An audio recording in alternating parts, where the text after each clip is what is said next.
Hi everyone and welcome back to my channel. My name is Vanissia, this is the Woolly Worker Knitting Podcast, and today I am joining you for a special episode of the Woolly Worker Knitting Podcast, a Christmas episode actually, and this will be a rare occurrence on my channel, but I had to make one this year nonetheless. And it will be all about gifts, but not gift knitting. Instead, I am making a video all about gifts that you as a knitter can receive. If you have family members or loved ones that are asking you what do you want for Christmas, and they know that you're a knitter, that this is your hobby, your consuming hobby that is taking over all your life, and that all you want is something related to knitting but you don't quite know what, and you need a bit of guidance, I compiled a list for you. I hope that it's helpful. And maybe you can send them this video, or you can send them the PDF guide that I have made and you can check out in the description below. Before I get started, if you want to find me on social media, you can find me on Ravelry, on Instagram, and on Ko-fi or Ko-fi, where you can find the PDF guide, and it's free if you want, but also if you want to leave a little tip as a thank you, you can also do that there, but it's not necessary at all to get the PDF. There will be timestamps or chapters in the video that you can check out. I have decided to split this video into 3 distinct categories, the first one being essentials, and by that I mean things that you, once you get them, you don't know how you were ever without them, and that you wish you had gotten sooner. Then there will be non-essentials, that are just items that might make your knitting a bit smoother or more enjoyable, or elevate your experience, or just a hobby in general. And the last category will be books or magazines. And there will also be a detailed description below if you want to check out any of the things that I've said out loud, just to make it easier again for you to get all those ideas out to people who are going to get you gifts. And of course you don't have to watch this video for receiving gifts necessarily. You could also just purchase these for yourself at any time of the year, or request these for a birthday or any other occasion, but obviously it being the end of November, it just made a bit more sense to call it a Christmas gift guide. And I really wanted to make this video because I think there's this tendency for us as knitters to be very generous with our time and resources, and we like to make gifts for other people, but I don't think that we talk enough about the fact that we deserve gifts ourselves, and that there's nothing wrong with being a little selfish, if we even call it that, every now and then. If you're a new viewer, then I have a regular knitting podcast every other week if you want to check that out instead, or with this video, and you can subscribe to the channel for more content and to not miss out when I put out new things. I try and post every week. And if you like this video, then don't hesitate to give it a like or comment to let me know that this is the stuff you want to hear from me. So I think that's everything for the intro. What I am wearing today is the Cozy Classic Light by Jessie Made Design, and I made this in Zakami hand-dyed yarn in their alpaca silk cashmere base, and it feels really good. It's a really nice jumper and I really like it. So yeah, let's get into it. Actually, as a small disclaimer first, I wanted to really reassure you and emphasize the fact that I really do not want this video to feel like yet another ad in your life. I know that we watch knitting podcasts to relax, we don't like being sold things all the time, and I can promise you that none of the links or none of the things that I'm mentioning were gifted to me or are sponsored or are affiliate, none of that. This is literally just a friend giving another friend a recommendation based on their experience or what they have heard through word of mouth, and this is as genuine and organic as it can be.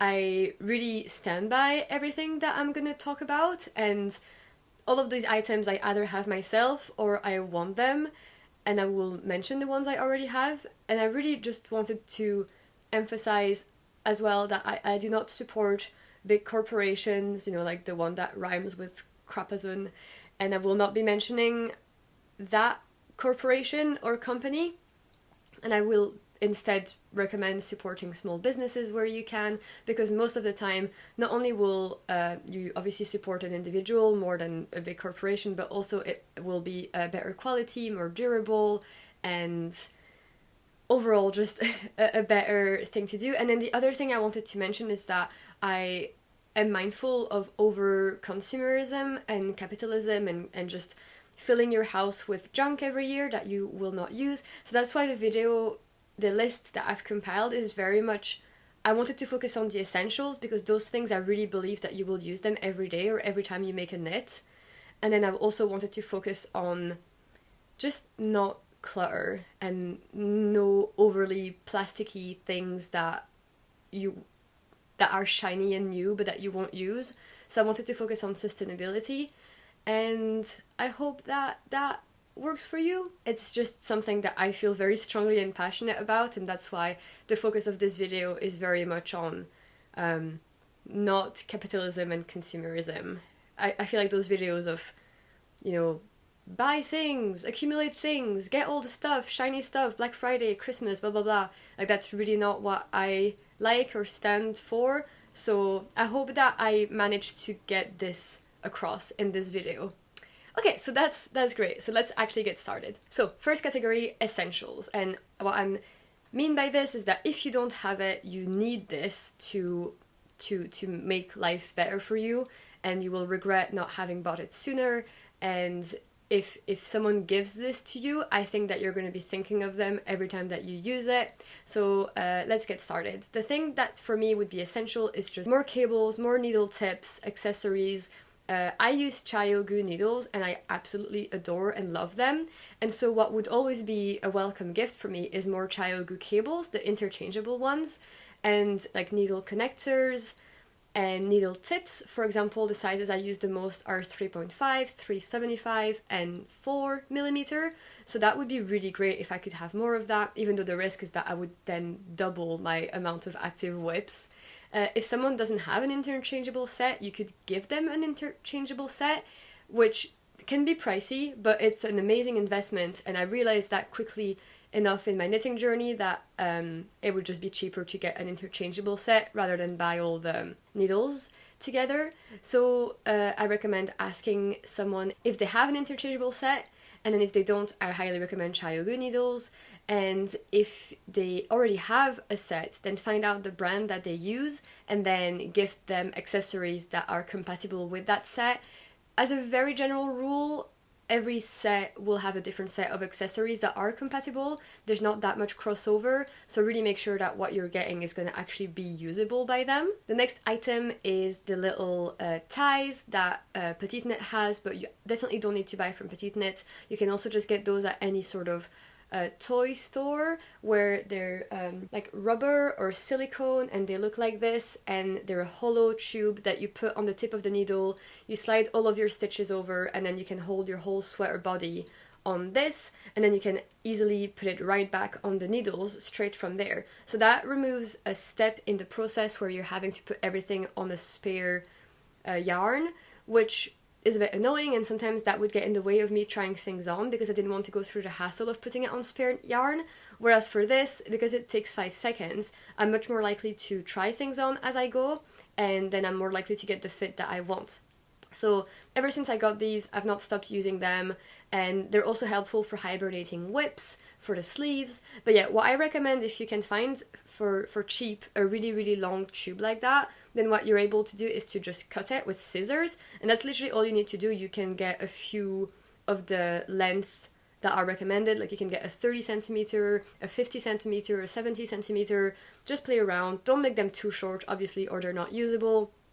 But that would be an excellent gift, and it's not expensive at all, especially if you get it like for cheap and it's non-branded. Everything that's branded for knitting will be a bit more expensive than things that aren't branded for knitting but that you're using for knitting. So yeah, that could be a nice thing to put in someone's stocking, or in a little secret Santa, or just as part of a bigger gift. So yeah, I recommend that. The next thing that I think would be really great is a nice tape measure, because that's one thing that every knitter is always going to need, is to measure things. And what I've got right now is just a simple tape measure that I must have gotten on Wool Warehouse or something.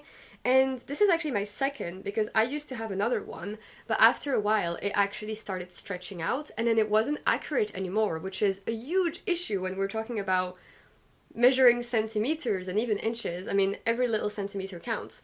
And for example, here it starts at 1 and it goes to 2.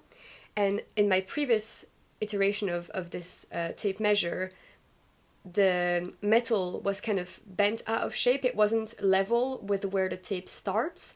So it was making measuring very difficult at that 0 point, which is where everything was based on. So I think what would be a nice investment, either for me to get myself or to receive for Christmas, is a nice, sturdy measuring tape that didn't just cost £1. and that would be more durable and more accurate. The next thing that is an absolute necessity, especially if you start to get into hand-dyed yarn, is a yarn swift and winder. I got my yarn swift very early on, and I think I must have gotten it maybe 6 months before I actually got the swift. So I got the winder first.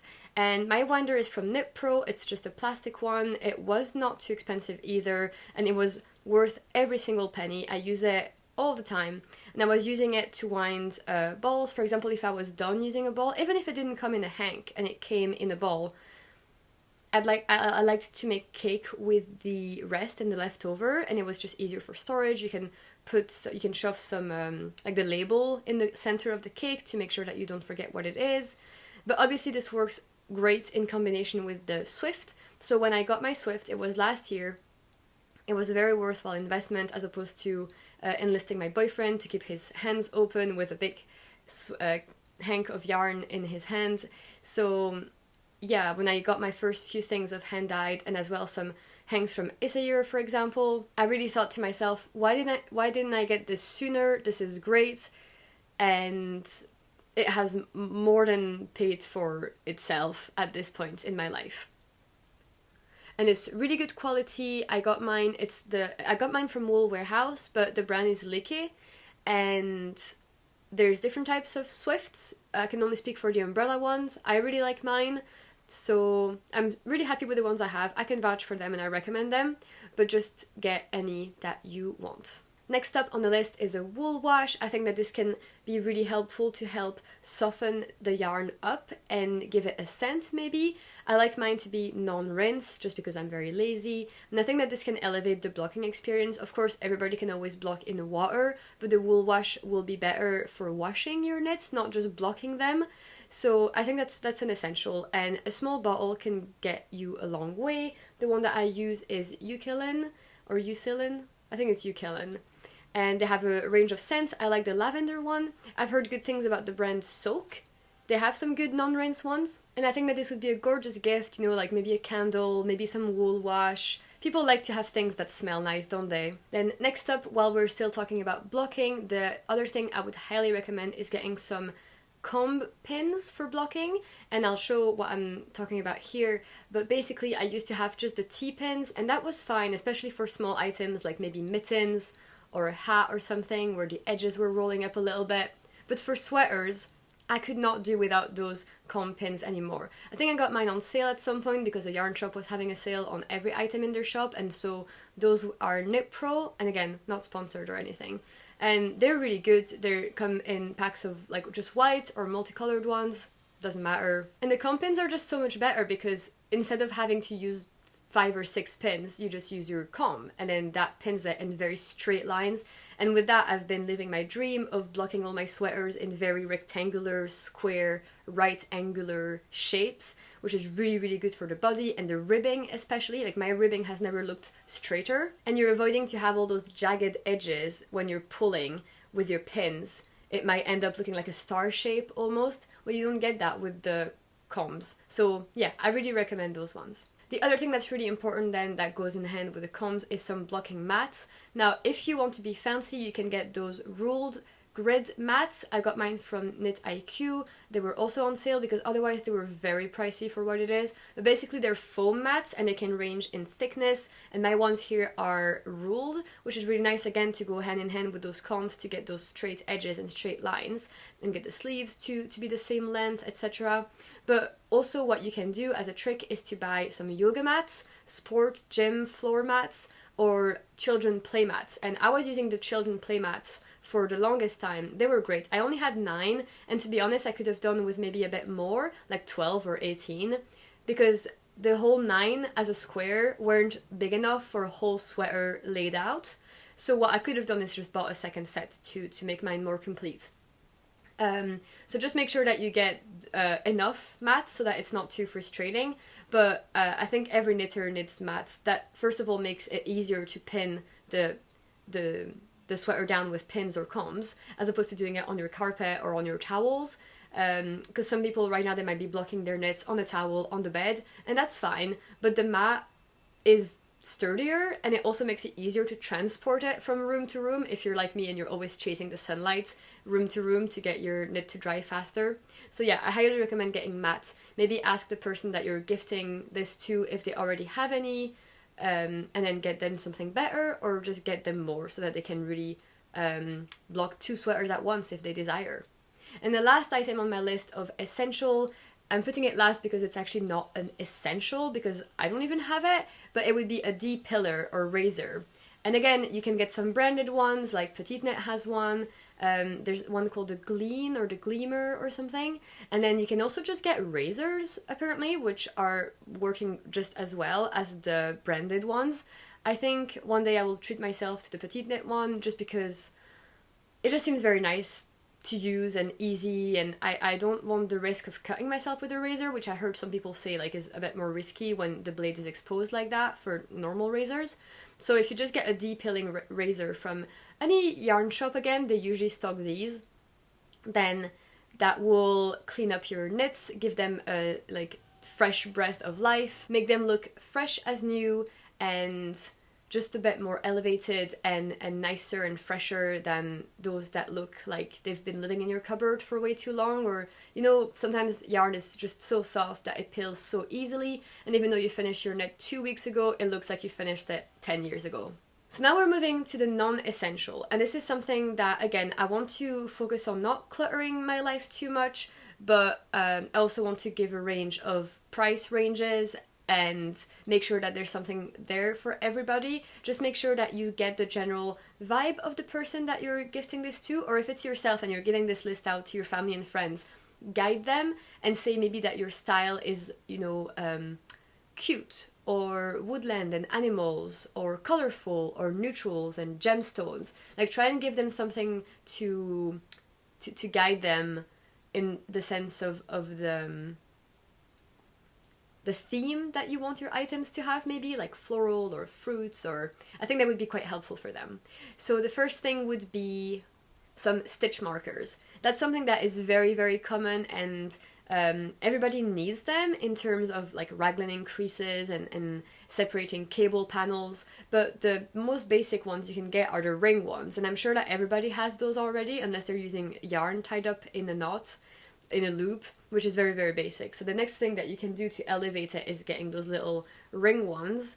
But then the next thing is to get some decorative ones, and then you can get ones that have like a round ring, so you just like slide them from needle to needle. And then you can get those with a lobster clasp, which you can also technically slide from needle to needle, or you can put these on one of the ring stitch markers, which I've done sometimes. But then the lobster clasp you can also use as a progress keeper. So I'll use those terms interchangeably, progress keeper and stitch marker. And those are an excellent item to purchase from small businesses. There are so many out there on Etsy, or obviously with their own website, which is a bit harder to find, but I would recommend trying to find websites as opposed to Etsy, because again, that is more money in the pocket of the actual maker as opposed to Etsy taking a cut. And then you can sign up to their newsletter, maybe you can get some discounts in your inbox every now and then. So try and follow people on Instagram, try and follow the hashtags. That's how I always find new people, is just through recommendations. But you have to kind of work for that, or like put your foot in the door first, then you get the recommendations. So for example, my friend Aude from Bubble and Berries, she has a whole business of making stitch markers, and she has some themes. So she has one that has like flowers on them, and I really like them. She offers that customization of whether you want the rings or the lobster clasps, and then usually there's like maybe one big one for the beginning of round, and then maybe some small ones for the raglan markers. So that's a really good way of doing it. But like I said, there's lots of different vibes or themes that you can go for, and just at the very most basic, I would recommend getting one for beginning of round and then like 4 for raglans. That would be the usual, but obviously more is better, and sometimes you can have a whole sweater that requires 16 stitch markers, but you don't need to have a decorative one for all 16. Maybe you can have like the front and the back being separated by decorative ones, and then some really smaller ones to separate sections of lace or cables within that. Then you can get stitch stoppers. I think those are quite essential actually, but you can get some really cheap one again on Wool Warehouse, but you can get some decorative ones or cute ones. They can be made of plastic or silicone usually. And again, there's usually about 2 sizes. There's like needles smaller than 5mm and needles bigger than 5mm. So if you're giving this gift out to your family and friends, maybe specify what you usually knit on. For me, for example, it would be lower than 5mm, so smaller needles. And I really think that, you can't have enough of these, and if you have a lot of active whips, it's just essential to block these. And I can safely say I basically have never lost a stitch or anything, because I always put my needles on needle stoppers when I shove them in bags or in my drawers. Then something that I would really like is a nice pair of embroidery scissors. Right now I just have some very basic ones that don't look that pretty, and I think it would be really nice to have some like the stork scissors where the beak is the blade.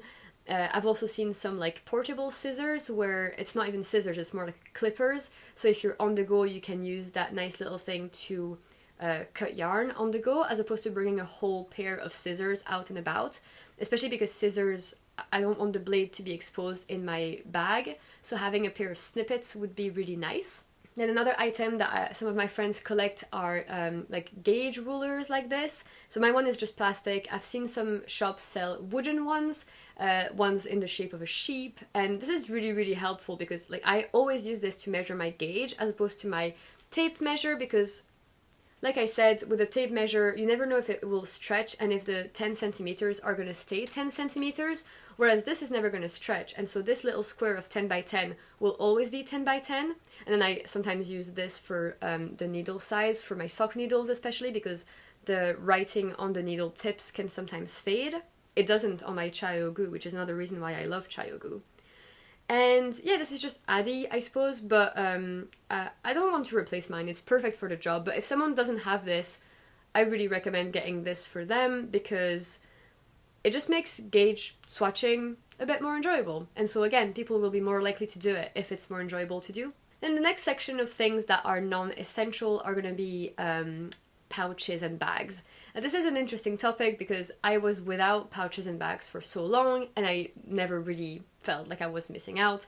Then going on Knitting YouTube and seeing that everybody had a million different project bags, I was feeling like I was missing out and I wanted to try them out. And I really do like them because I'm a person that really likes things to be neat and in ordered and separated and decanted. So I like the fact that having a knitting bag per whip, it offers me a bit more organization and it helps keep things a bit more tidy visually, and I choose which one I'm pulling out, and it makes it obviously easier to bring from room to room or even outside. Some of the bags can be really nice and act as a purse. Others are just very much like a bucket bag of fabric that you just like take on the go. Maybe you can shove that in your purse. So I will maybe put a little clip here of the ones that I have. I have a range of sizes. A lot of them in common, what they have is that they cinch in at the top. That's what I like. What I was using before those project bags were the Wool Warehouse mesh net yarn bags because they gave me so much of them, and then I think they stopped giving them by default. So yeah, and they were doing the job just fine. This is why this is not unessential. But I really enjoy having my little knitting bags. They have tons of different fabrics, and again, I will put in my PDF guide a bunch of makers that I really like and that I've purchased from and can vouch for. Again, none of this is sponsored, but you can find a lot of makers on Instagram or Etsy again. And this is a thing where if you look up for knitting project bags, then sure, you will find a lot of things that were made for that, and maybe the price will be a little higher, but of course you could just use anything for a knitting project bag. It doesn't have to be made for knitting. So maybe like a makeup bucket bag or just a handbag in general.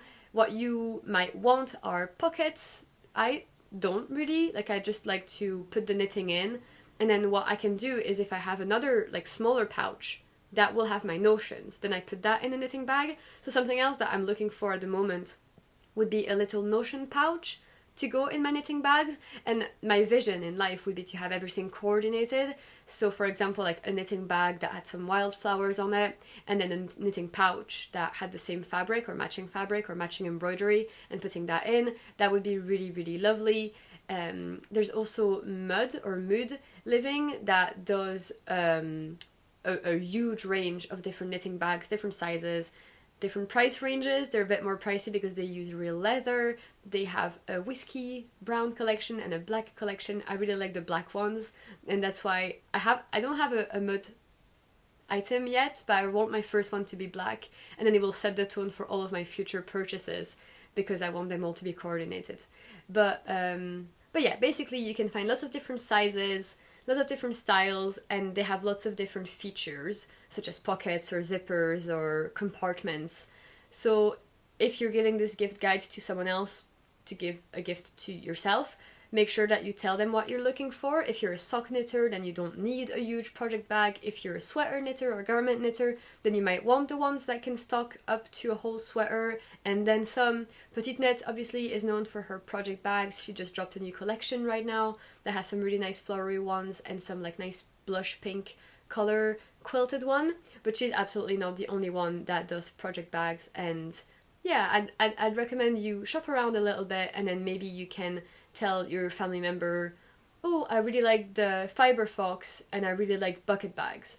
And then again, maybe give a general vibe that you're looking for, like I like cool tones, and then they will pick the bag and it will still be a surprise for you. But I think that's it for project bags and for non-essential. So the last category of this video now will be about books and magazines. I will use those terms interchangeably.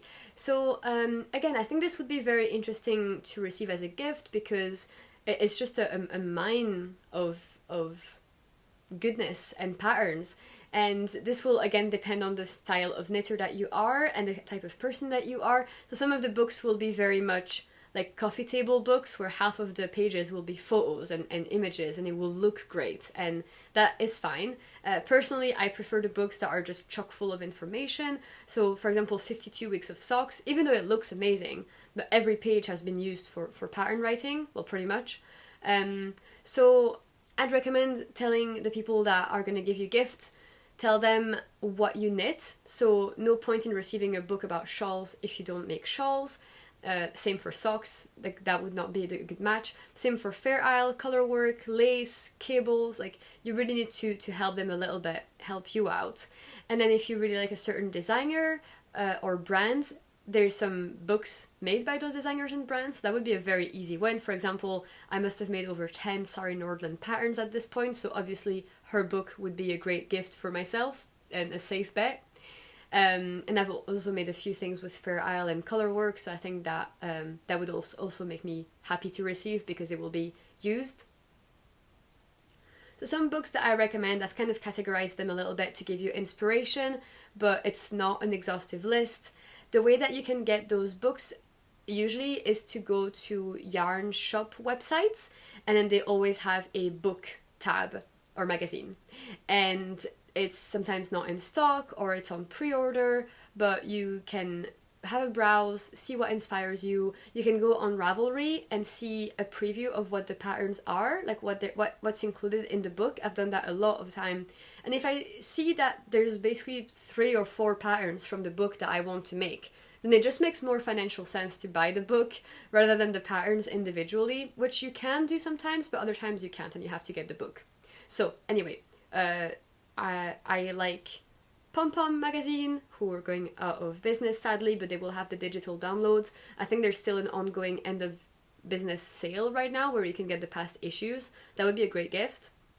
So Pom Pom magazine, Making Stories, Len magazine, and I've had a little look at the Len offerings, and they have some really niche collections that I think are really nice. So for example, they have one all about worsted weight projects. There's neons and neutrals, embroidery on knits. I think those obviously are self-explanatory. There's Salt and Timber, which I heard really great things about. And again, just have a look at the cover and see if it's something that you can see yourself knitting like 1 or 2 more of those projects Two that I really liked and have made a lot of projects from are Knitting from the North and Knitting from Fair Isle. Those are books made by like an individual as opposed to a collection of patterns from different individual. Then books from designers or brands, we've got Sarah Nordland's new book, which is I think Knitting Softly or Gently. Then there's Mary Wallen. I have a lot of her books. Well, I have two, but she has made a lot, so could increase that collection. And Kate Davies has made a lot as well. Essayer, I really want one of their books because I really like her design, her aesthetic, her style. They all seem like masterpieces, and some of them I don't think have been translated yet, but some of them have, so A Knitting Life I think is the one that I would like. Then there's the Sendless magazines, which are extremely popular, especially the ones that I'll show here. I have 3 of them, and I have yet to make something from them, but a lot of them are high up on the queue and will definitely happen. Even though I actually do like all of them, just don't have the time to make all of them. And then Knitting for Olive has obviously come up with a new book, which if you like their patterns, you definitely will make use of that book. And then the other category are stitch dictionaries. Like I said, this will very much depend on what you like, and so you really need to guide the person giving you the gift. There's some Japanese stitch dictionaries, like Japanese stitch bibles. That would be really good for me. I love that. I have been inspired by Sarah Nordland and Dry Maori. They have a couple of patterns that I've made or have queued that have those nice lace patterns that were literally inspired by the stitch dictionary, so I really want to get a Japanese lace dictionary. Then there's the Fair Isle books with lots of motifs. There's some traditional ones, but then there's also one that is all about those like graph pixel charts of really nice motifs like beetles or apple trees or squirrels or like very untraditional colorwork motifs. And then there's the Len Stitch Dictionary, which has cables, textures, lace, so it has a bunch of multiples of those. But again, if you just go on, for example, the Loop London website, they literally have a section that is all about stitch dictionaries, and you can see that there's quite a lot of different ones. And it's not going to be for everybody, because not everybody likes to just Frankenstein up a pattern together. Some people just prefer a book of patterns, like for example the Mary Wallen or Sarah Nordland. But I think they can be really great for inspiration. And then lastly, the last category of books that, again, you need to pick that person wisely. But if someone is a budding designer or is not afraid to self-draft, then there's a bunch of patterns that do exactly that, and they're more about how to build and construct sweaters, the math behind it, the science behind it, the techniques. So we've got a book from Anne Budd, Amy Herzog, there's Knitting Without Tears, there's the Ultimate Knitting book from Len. So I'll put more links in the PDF that I'm talking about, but it's not a category that I am particularly hugely interested in. I just prefer following patterns. But if you have someone in your life or yourself, you're very creative and you have a lot of ideas in your brain, but you're not quite sure about the execution of it, then those books could be perfect to make up your own patterns. So little closing final thoughts on all of this. I know that this video was maybe a little bit messy. I didn't know if I was talking to you as the gift receiver or talking to someone that you were giving the gift to.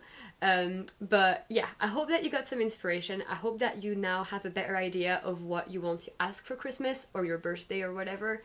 I recommend maybe directing your close ones to yarn shops that you frequent or are a patron of. So for example, for me, if you wanted to gift me something, you could go to Loop London. They have a huge website with lots of like those fancy stitch markers or books.